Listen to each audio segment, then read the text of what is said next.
I really hate cooking. Like, I won't even learn how to scramble my own eggs. So this new Soylent thing, which is basically a goop you can drink instead of eating, seemed pretty intriguing. Let's go learn more. Okay, so I'm here with my friend Iain, who actually owns some Soylent. I do. Actually, I've got like an entire cupboard full of the crap over there. There's already so many powders that you can put water in and drink. Initially, I was just kind of curious as to what problem this was solving that wasn't already being addressed, given just how many meal replacement quote-unquotes are already on the market. Just the degree to which it incorporates absolutely everything. Like other meal replacements, you couldn't live on. Whereas the guy who created Soylent was living off of exclusively Soylent for a really long time. It's not out there to replace food you really like and that you enjoy making or that you really like eating. It's there to enjoy food that you hate, like food that you make on the go that's horrible and non-nutritious, or food that you don't have time to make properly and you make things that are crummy. Well, let's make some. Let's make some. How do we make it? It literally couldn't be any easier. So we have to take the powder, which is in this bag here, and scoop it into a blender with water. So I guess it could be easier if you just scooped it directly into your mouth. So you open your very delightful, nutritious-looking bag of powder. Oh yeah, that's powder. I like the minimalist packaging. It's the incredibly foolproof 1 scoop of powder to 2 scoops of water. Powder in, and then our water, and then our beautiful non-proprietary single-serving blender. So you have to blend it, eh? It's not just a... Yeah, I mean, I tried it. The one time that I tried it before today, I tried to just sort of spoon it in. You end up with a lot of little chunks. And mash it up a bit at the bottom. It's kind of like... Go for it. It smells... I don't know, like maybe some sort of paste you might use to put paper together, like a paper mache kind of. Like an art paste? So yeah, cheers. Cheers. To the future. Flavor-wise, I do not care for it, I must say. But how would you describe it? How would I describe it? Yeah, keep going. Watch your mustache, though. It has a very sort of, I think almost sort of ricey taste, I feel. Yeah, a lot of people have described it as kind of pancake batter-ish. Yeah, it definitely tastes like something that you're not supposed to be eating. But it does taste like food.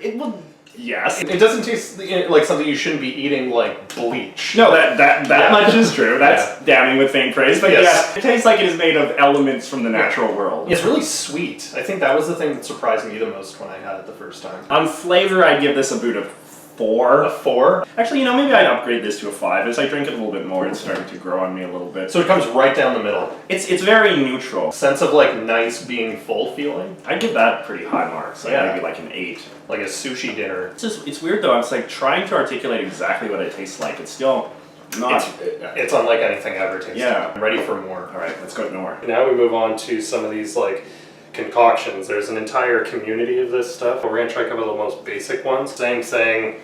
Water and the powder, but then people say to add in some cocoa powder, but it is ironically just a different powder. I'll give this one a smell. Yeah, that just kind of smells like... It smells vaguely chocolatey. Yeah. My fellow Soylent enthusiast friend says that this is principally how he's been drinking it since he got it. That's pretty decent. The chocolate really cancels out the Soylent flavor, I feel, to a very large extent. I mean, this reminds me of just... Yeah, like cold, dark, hot chocolate. Yeah, I think it's basically indistinguishable from any other sort of... Oh, cat. Can animals eat it? Well, I mean, I assume so. No. Okay. Done. Next one. Yeah. So for our last flavor experiment, we're just going to throw in... This is actually one of the ones that came in the fancy instruction manual that came with the bags of Soylent. Is just a spoon of good old-fashioned peanut butter. Could you, in theory, put peanut butter and chocolate together? I think that would be mad, but yes. He said, oh, that basically just smells like peanut butter. Yeah, I like that. You know what it tastes like? Did you ever have the Reese's Pieces peanut butter crunchy cereal? Oh yeah, it tastes like the milk. Yeah. The thing that makes it seem space agey to me is just the way it satisfies you very quickly. Exactly.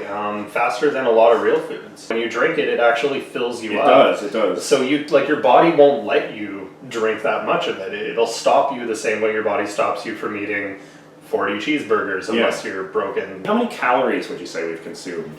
We made 1.5 servings and we split them, so we basically had 3/4 of a serving, 375 calories. Wow. It's like eating a sub or something, right? It is, but with an impossibly precise division of vitamins and minerals and fats and all that stuff. But are you convinced? Do you think there's like big future possibilities for Soylent?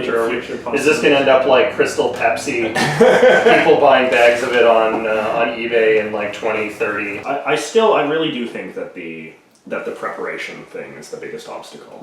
Like, just from my own perspective, as someone that cannot cook to save my life and has no interest in learning even the basest things, like, it still seems like, okay, I guess. All things considered, Sure. you know, Still a bit of work. still a bit of work. All right, well, thanks so much, Iain, for showing me all about Soylent. No problem. Soylent is pretty fun and pretty easy, but I still think they underestimate just how lazy people who hate cooking actually are. I mean, even right now, I'm just eating this bag of goldfish crackers instead of dinner. Who's the real high-protein slime here?